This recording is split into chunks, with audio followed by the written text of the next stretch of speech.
Friends ఇప్పుడే అందిన వార్త రాష్ట్రంలో ప్రతి ఇంటింటి సర్వే అనమాట. మళ్ళీ ఎప్పటి నుంచి అంటే ఈ 3 పత్రాలు తప్పనిసరి. సో ఆ వివరాలు ఏంటనేది కూడా వీడియోలో తెలుస్తుంది. వీడియోని చివరి వరకు చూడండి, అర్థమవుతుంది. మొదటిసారి ఛానల్ వస్తే తప్పకుండా సబ్స్క్రైబ్ చేసుకోండి.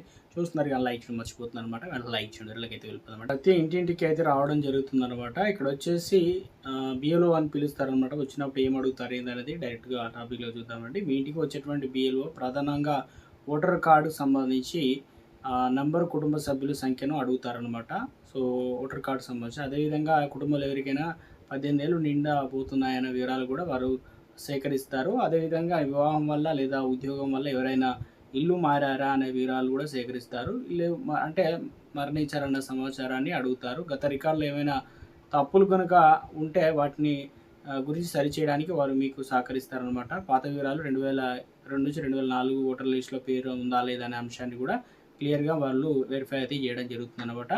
ఏ డాక్యుమెంట్లు అవసరం పడతాయి, మనకు కావాల్సిన పత్రాలు అనేది చాలా ఇంపార్టెంట్ కాబట్టి సర్వే సమయంలో ఎలాంటి ఇబ్బందులు లేకుండా ఉండేందుకు కొన్ని పత్రాలు సిద్ధం చేసుకోవాలన్నమాట. అందులో వచ్చేసి ఇంటిలోని అందరూ కూడా ఓటర్ల ఒరిజినల్ కార్డులు ఉంటాయి కదా, అవి జిరాక్స్ కాపీలు సిద్ధం చేసుకోవాలి. దీనికోసం బర్త్ సర్టిఫికేట్, 10వ తరగతి మెమో అంటే మేము, అదేవిధంగా పాస్పోర్టు లేదా పాన్ కార్డులు అనే ఇవ్వాల్సి అయితే ఉంటుంది. Current bill, water bill, gas రసీదు, బ్యాంక్ పాస్ పుస్తకాలు, ఇవి ఆధార్ కార్డు కేవలం గుర్తింపు కార్డు మాత్రమే కాబట్టి అంగీకరిస్తారు. డేట్ ఆఫ్ బర్త్, అడ్రస్గా ప్రూఫ్ అయితే తీసుకోరు.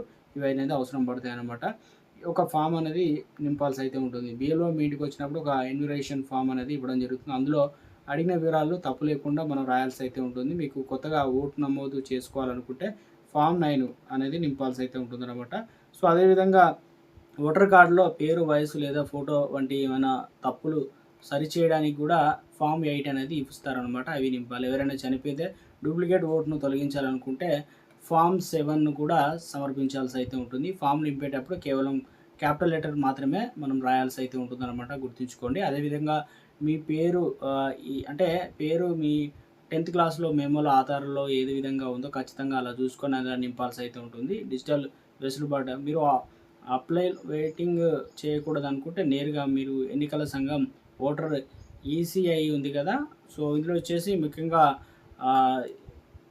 .in ద్వారా కూడా సర్వే అనేది పూర్తి చేయవచ్చు అనమాట. ఈసీఐ ఓటర్ సంబంధించి ఇందులో వచ్చేసి హెల్ప్ లైన్ యాప్ కూడా ఇవ్వడం అయితే జరిగిందనమాట. యాప్లో ద్వారా కూడా మనం ఏదైనా సందేహాలు ఉన్నా కూడా వాటిని నివృత్తి అనేది చేసుకోవడానికి ఛాన్స్ ఇచ్చారు. ఇక నెంబర్ కూడా ఇవ్వడం జరిగిందనమాట. మనం ఇలా చేసుకోవడానికి అవకాశాలు అయితే ఇవ్వడం జరిగిందండి. ఇక తెలంగాణలో వచ్చేసి మనకు ఇంటింటి సర్వే అనేది జరుగుతుంది కదా, ఈ నెల 20 తారీఖు నుంచి అయితే స్టార్ట్ అవుతుందన్నమాట.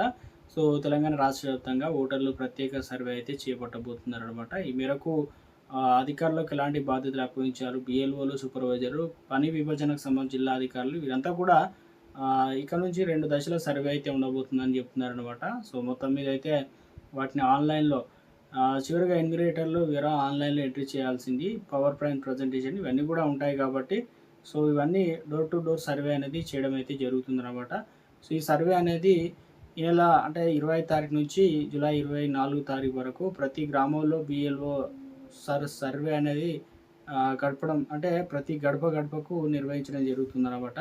ఇవన్నీ కూడా ఏమైనా సందేహాలు ఉంటే కనుక జూలై 31 తారీఖున డ్రాఫ్ట్ అనేది ఫైనల్గా ఫిర్యాదులు, ఓటర్ కార్డులు ఉన్నాయా లేదా గ్రామ పంచాయతీలో అయితే ప్రదర్శించడం అయితే జరుగుతుందన్నమాట. ఓటాకు సంబంధించి ఇవన్నీ కూడా అప్డేట్స్ అన్నమాట మనకు.